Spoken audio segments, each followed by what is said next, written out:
있도록 하신 것 아니냐 라고 생각하는데, 그건 우리의 생각이고 하나님의 마음은 아무나 못 듣게 하시겠다 라는 그런 필터가 있습니다.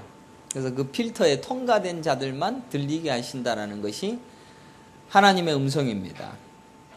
우리 인간들은 절대로 그것을 용납하지 못하거나 또 그것을 이해할 수가 없죠. 성경에서 누가복음 14장 23절에 주인이 종에게 이르되 길가 산울 타리로 가서 사람을 강권하여 데려다가 내 집을 채우라. 이 말씀만 생각하면은 전부 다 가서 데리고 와서 집을 채우면 된다 라는 식으로 이해하고 오해하기가 쉬운 말씀입니다. 그래서 우리는 하나님의 집을 어떻게 채우느냐? 산울가로 데리고 와서 채우면 된다.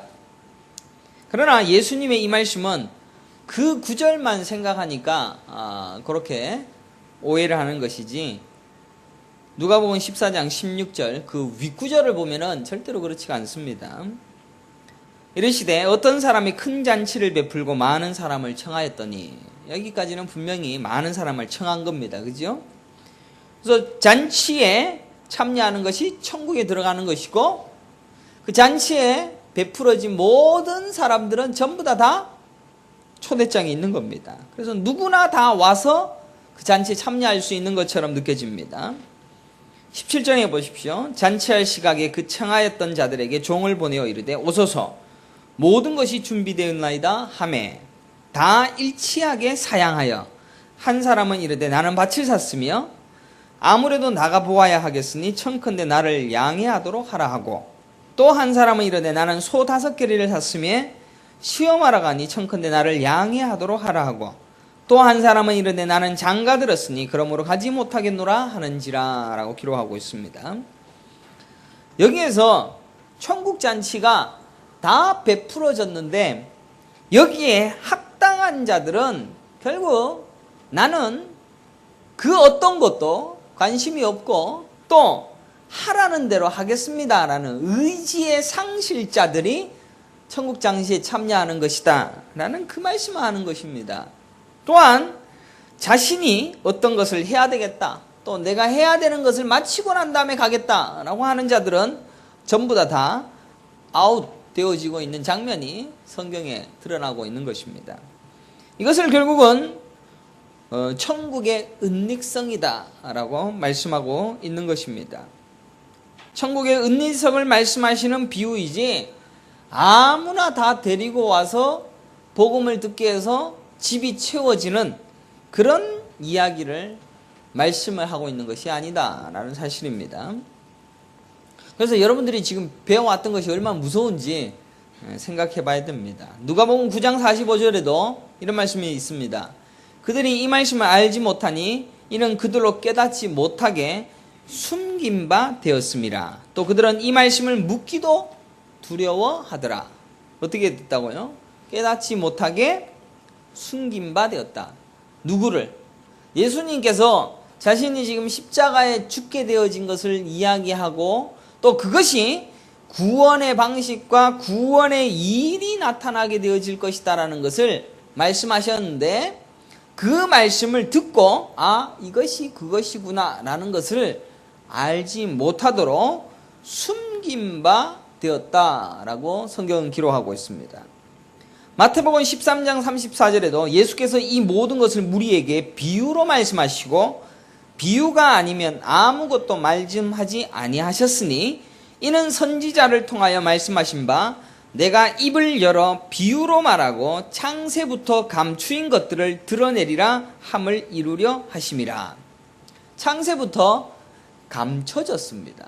감춰진 것을 예수 그리스도로 말미암아 가르치시고 보여주셨는데 감춰진 것을 비유로 말씀하셔서 아무나 깨닫고 그것을 듣고 천국 가겠노라고 결단하지 못하도록 하나님께서 막으시더라는 것을 성경은 계속해서 동일하게 말씀하고 있습니다.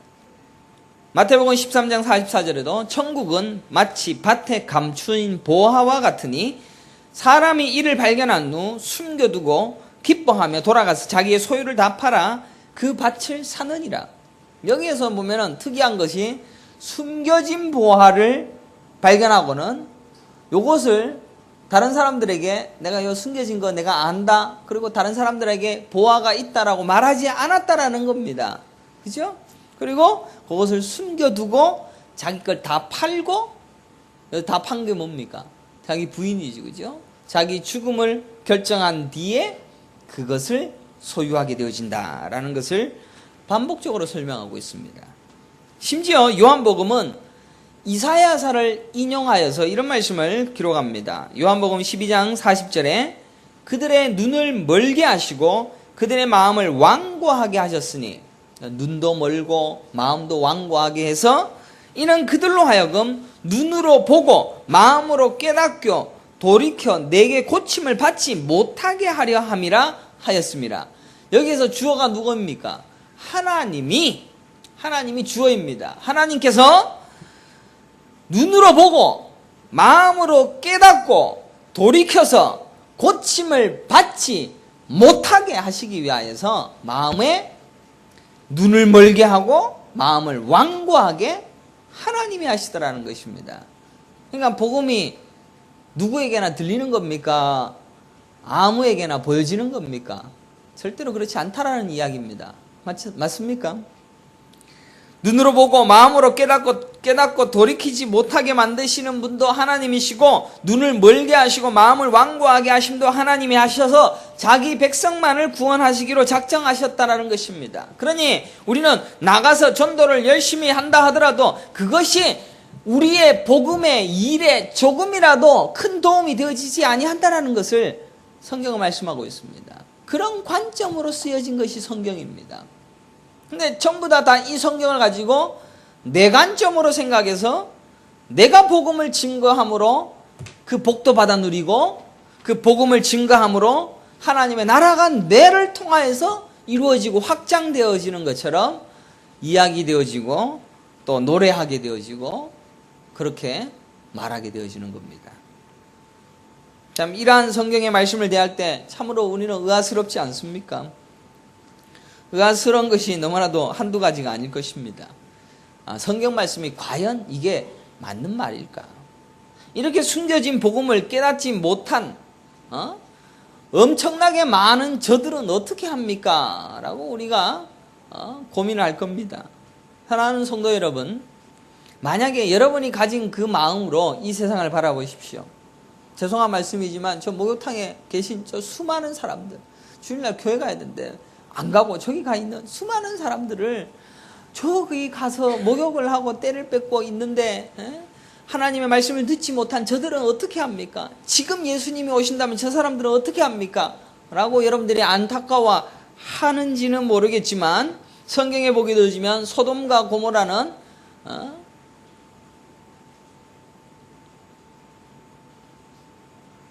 멸망해서 한꺼번에 다 죽임당합니다.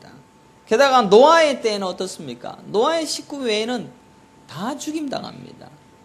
그래서 그 죽임당함이 얼마나 컸습니까? 게다가 이스라엘 민족들이 가나안 땅에 들어갔을 때 여리고성에 있는 사람들이 단 한 명도 남지 않고 다 죽임당했습니다. 그때 누가 살아남았습니까? 여리고성 출신 라합, 그리고 라합의 집안의 사람들 외에는 다 죽었습니다. 아이성, 또 가나안의 원주민들, 그 사람들이 뭔 죄가 있습니까? 그냥 가나안의 자기 땅이라고 생각하고 있는 사람들이 이스라엘이 와갖고 그냥 다 차지해버렸는데, 그냥 차지만 한 게 아니고 다 죽여버렸습니다. 애들까지 다 죽여버립니다. 이게 도무지 어떻게 해석이 됩니까? 하나님의 관점으로 보게 되어지면 그것은 가능한 겁니다.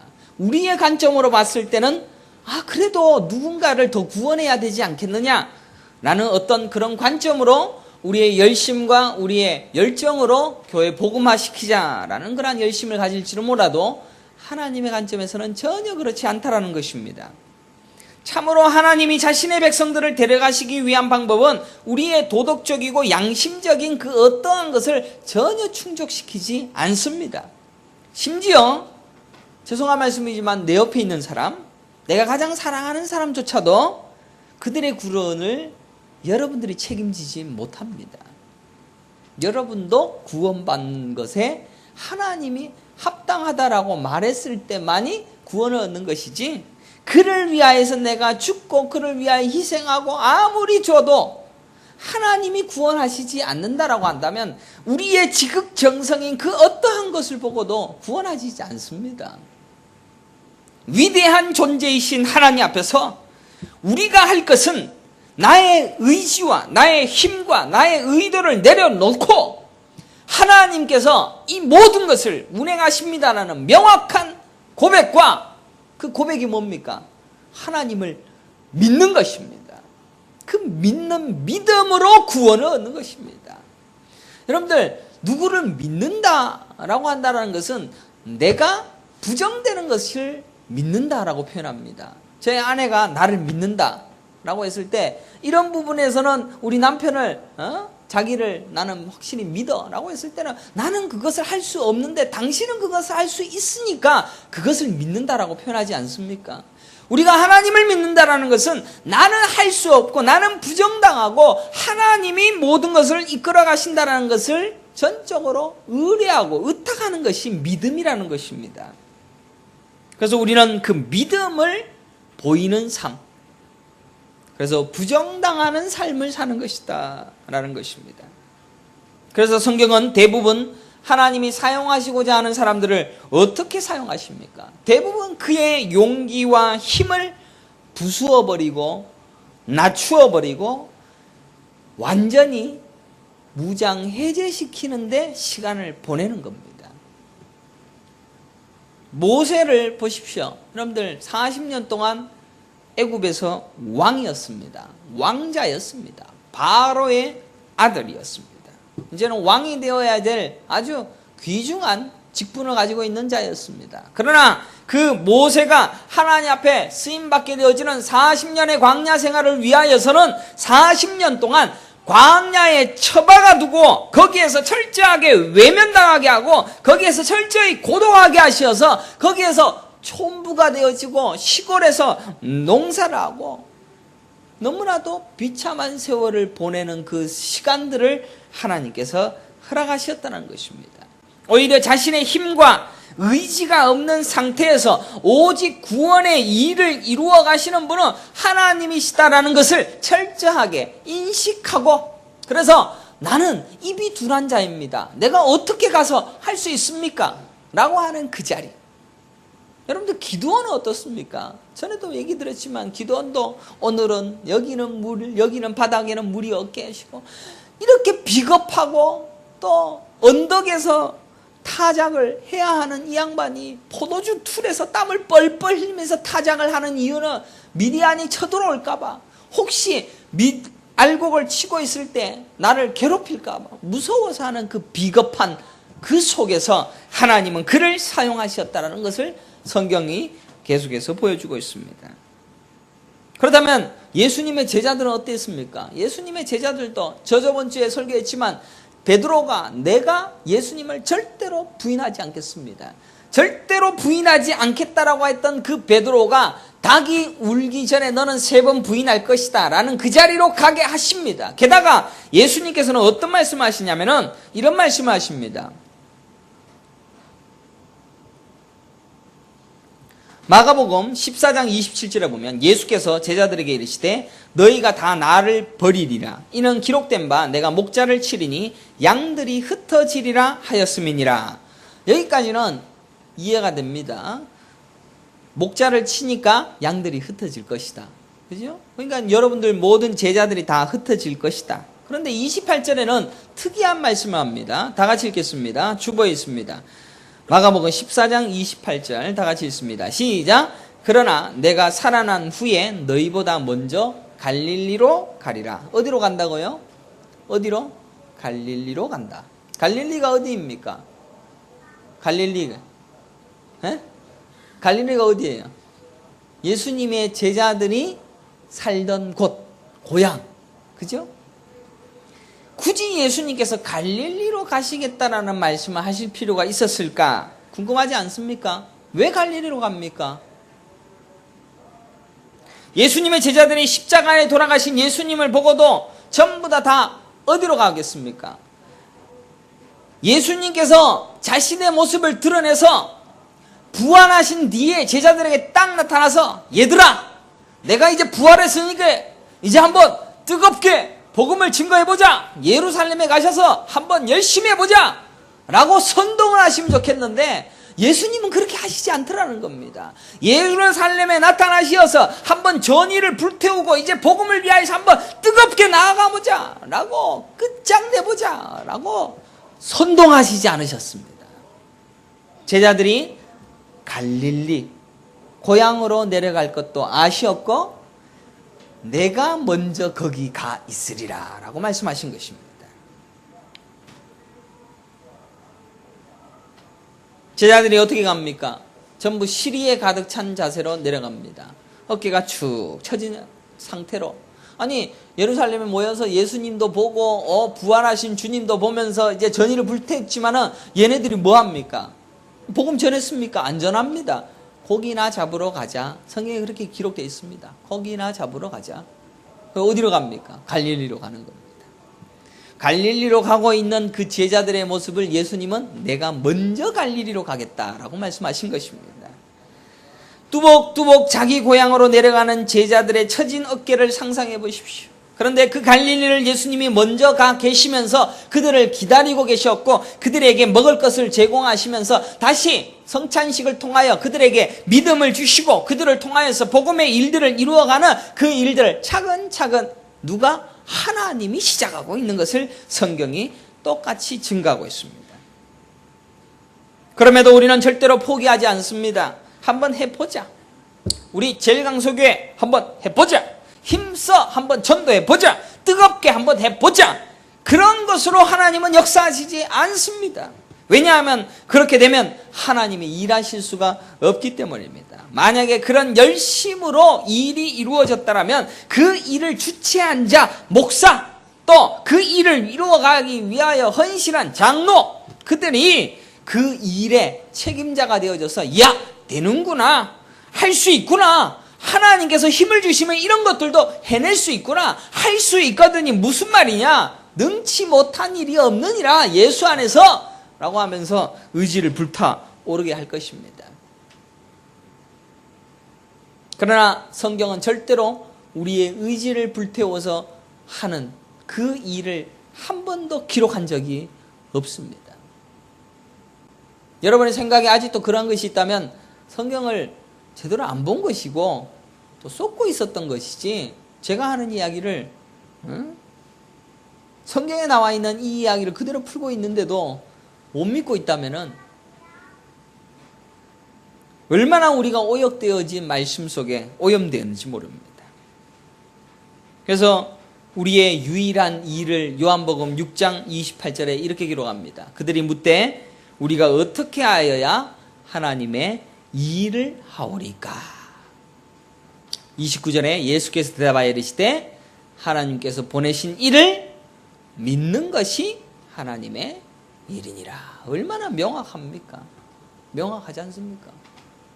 그러니까 교회에서 우리 전도 대집회를 한번 해봅시다.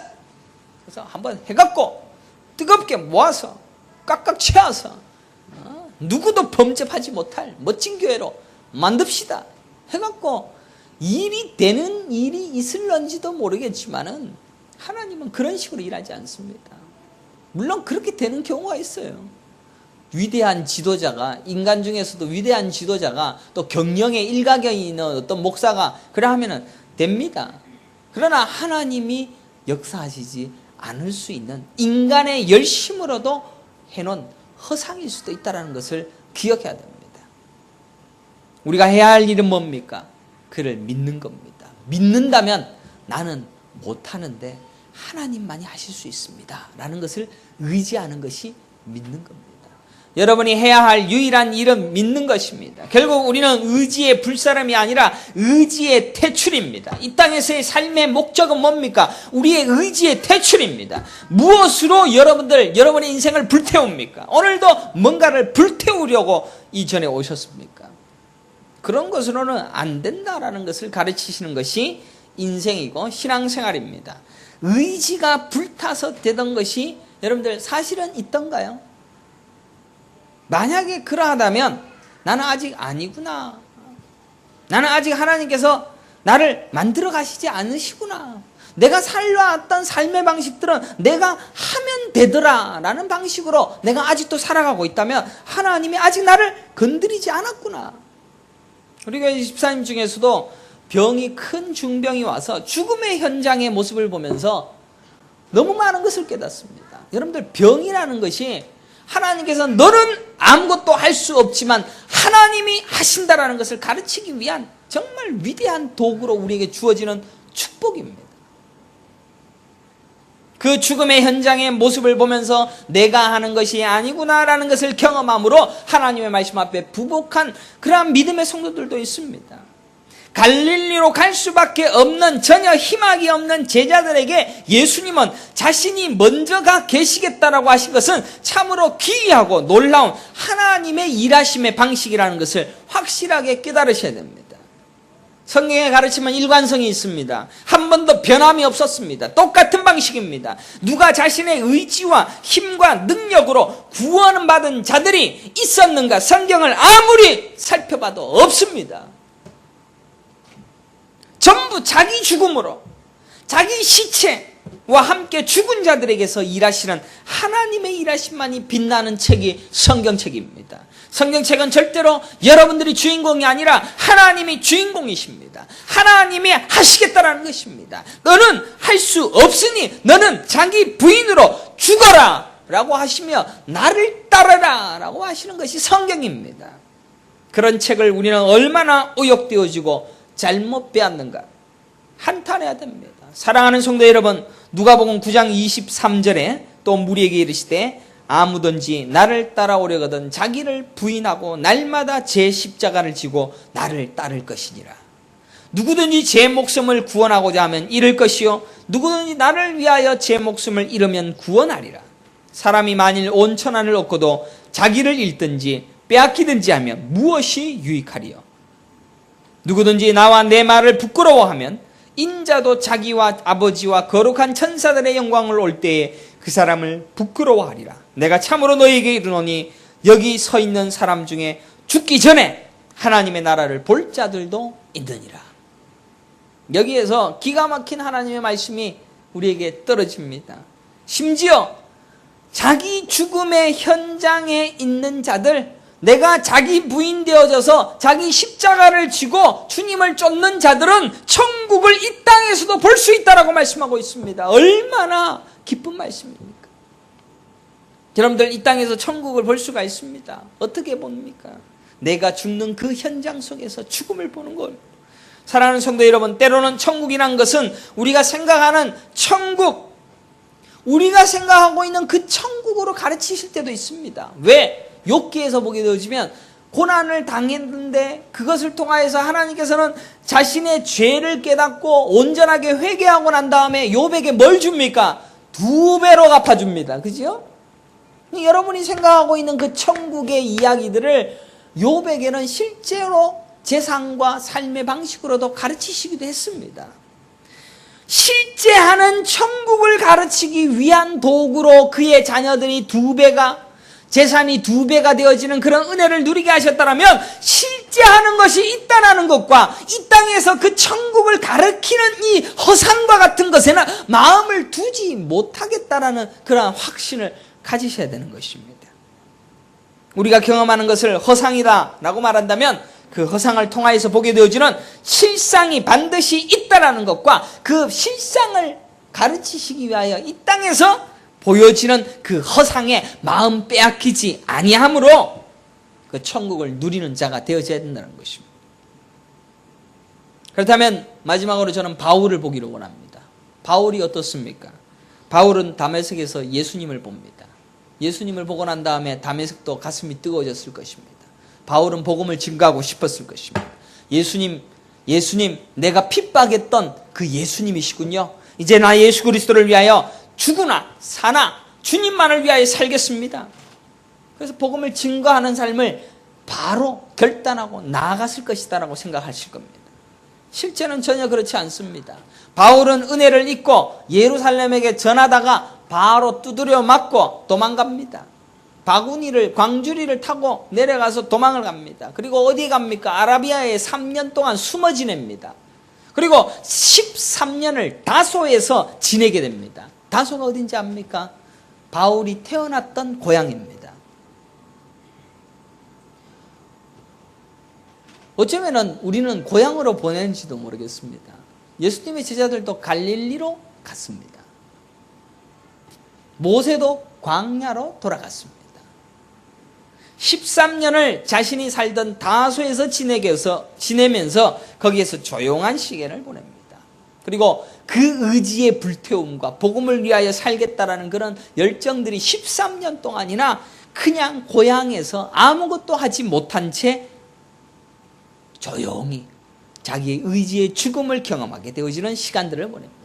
그리고 바나바가 바울을 데려오게 됩니다. 그래서 여러분들 교회에서 바나바 뭐 하는 거 하지 않습니까? 그래서 바나바라는 것이 어떤 다른 사람들을 전도해서 그 사람들 잘 양육하는 것이 바나다라고 얘기를 해서 이제 바나바 훈련도 하게 되어집니다. 마찬가지로 바울도 다소에서 13년 동안 조용히 살고 있는데 바나바가 그를 데려오게 되어집니다. 그리고 다소에서의 세월을 생각해 보면 바울은 분명히 억울하기도 할 것이고 예수님 만나고 난 다음에 그 불타는 뜨거움으로 복음 증거의 삶이 이제는 확실하게 시작될 것이라는 기대와는 전혀 상관없는 허송 세월이 시작되더라는 것입니다. 그러나 하나님께서는 그 세월 동안 하나님이 준비하시는 겁니다.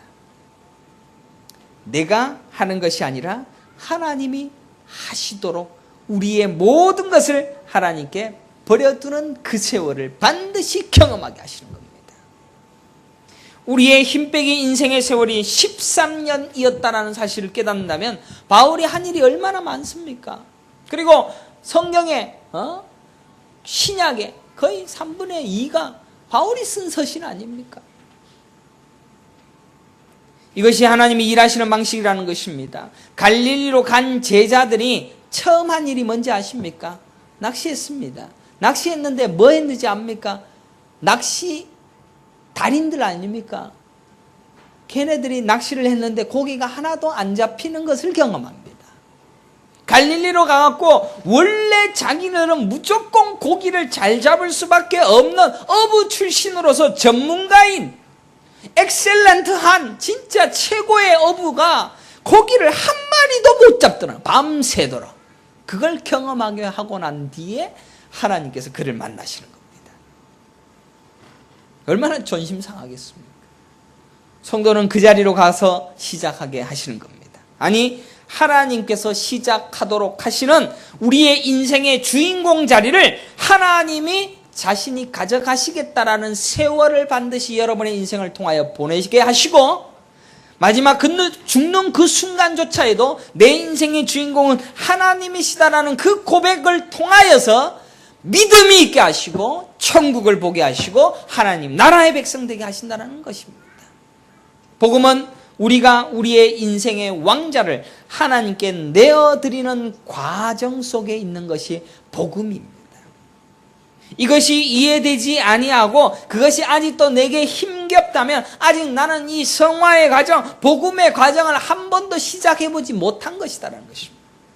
그러니까 복음을 받아들여서 버겁고 힘든 이유는 뭡니까? 내가 버려지고 내가 죽어지려고 하니까 무서워서 견딜 수가 없으니까 복음이 너무너무 부담스러운 겁니다. 그러나 우리 거지들과 또 줄인 자들과 가난한 자들과 목마른 자들에게는 내가 버려지는 것은 아무것도 아닙니다. 오직 그에게서 내게 주어진 그 은혜가 감격스러워서 내 것은 다 내어버려서 다 쓸모없으니 버려버리고 주님이 내 모든 일을 진행하여 주시옵소서라고 하는 그 간절함이 있는 겁니다. 오늘날 우리가 믿음을 가지고 신앙생활을 하고 계시는가? 스스로에게 질문을 해봐야 돼요. 나는 진짜 믿음을 가지고 있는가? 나는 진짜 믿음이 있는가? 이렇게 말씀드려도 우리는 얼른 믿음을 가졌으니까 믿음의 행위를 보여야지 라고 말하는지 모르겠습니다. 내가 믿음의 생활이 30년, 40년, 20년이 지났는데 내가 지금 이대로 있어서는 안 된다. 그러니까 내가 여기 이 개척교회에 와서 뭔가를 한번 보여줘야지. 불태오른 수많은 행적과 일들을 얼른 떠올리고 과거에 해왔던 일들에 대한 영광들을 떠올리고 뭐 그렇게 할 것입니다. 여러분들, 믿음이 있다라는 것은 내가 했던 것이 전부 다 쓰레기고 내가 지금 할 수 있는 것이 하나도 없다라는 것을 명확하게 고백한 뒤에 하나님이 일하시지 않으면 안 되는 처절한 죄인에서 시작되어지는 것이 복음입니다. 복음은 바로 거기에서 시작됩니다. 우리가 복음을 전할 것입니다.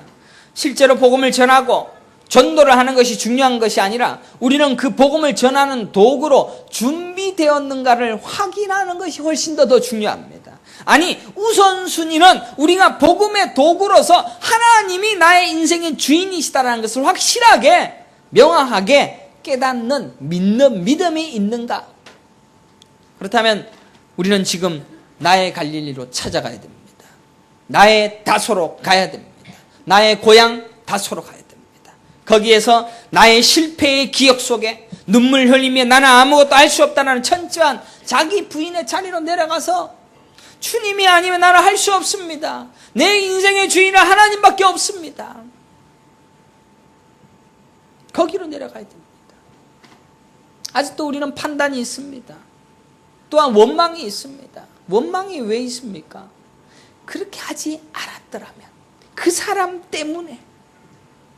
아직도 우리는 남이 보입니다. 아직도 다른 이의 결점이 보입니다. 왜 결점이 봅니까? 나는 그 사람보다는 이게 나으니까. 나는 그 사람이 가지고 있는 것보다는 나는 이게 훨씬 더 잘하고 있으니까. 그 사람의 결점이 보입니다. 그렇다면 아직도 내가 살아 꿈틀거리면서 내 인생의 주인의 자리를 아무에게도 내어주지 아니하는 진화론자이고 한 번도 하나님을 믿지 아니하는 불신자입니다. 그런 자로서 서 있는 내가 예수 믿겠다라고 앉아있다는 것은 하나님 앞에 불경입니다. 하나님 앞에 저주받을 자의 자세입니다. 차라리 우리는 저 밖에서 내 마음대로 살다가 지옥을 준비하는 삶이 훨씬 나을는지도 모릅니다. 내 인생 내가 끝까지 살아야 되겠다라는 마음과 그래도 천국 가고 싶다라는 마음, 이 두 가지 마음을 가지고 주의 전에 올라왔다면 하나님 앞에서는 불경이라는 것입니다. 혹여 내가 그런 내 갈릴리로 왔다라고 생각하지만 우리는 순간순간 더 많은 도전을 받을는지도 모릅니다. 내가 갈릴리로 가서 내 의지 빼내고 나는 자기 부인하고 나는 죽었습니다라고 하는 그 자리에 가서도 또 다른 도전을 하나님은 우리에게 허락하실 것입니다. 진짜 죽었는가? 진짜 자기 부인이 되었는가? 진짜 확인 사살을 하나님께서 하실 것입니다. 그래서 우리가 믿음 있다, 나는 하나님을 믿는다 라고 하는 순간에 우리는 시험 들지 않습니까? 그죠? 왜 시험 듭니까? 확인 사살하는 겁니다. 그래서 확인 사살하는 그 순간에도 이건 아니지라고 하면서 고개를 쳐들고 있는 우리는 또한 죄인입니다. 아니, 그 사람이 잘못된 것이지 내가 잘못된 겁니까? 그 사람 때문에 내가 시험 든 건데 왜 나보고 뭐라 합니까? 아닙니다. 여러분들 한 사람 한 사람을 보면서 그 시험들은 사람을 이용하여 여러분이 진짜 자기 부인의 자리에 있는가를 확실하게 체크하시는 겁니다. 어떻게 그럴 수가 있을까? 또 내가 판단되어지는 그 순간으로 우리를 이끌고 갈 것입니다. 왜 나를 이렇게 만들까? 어떻게 나에게 이럴 수가 있을까? 나를 뭘로 보고 도대체 이해할 수 없는 그 지경으로 확인 사살하려고 하시는 그 하나님의 복음의 이끄심, 버겁고 힘들 것입니다. 그러나 자기 부인, 자기 십자가를 지고 오늘도 내가 십자가에 죽었습니다라고 고백하는 것, 그 외에는 내가 하나님을 믿는 믿음이 전혀 없는 것입니다. 오늘 제목을 우리는 아무나라고 지었습니다.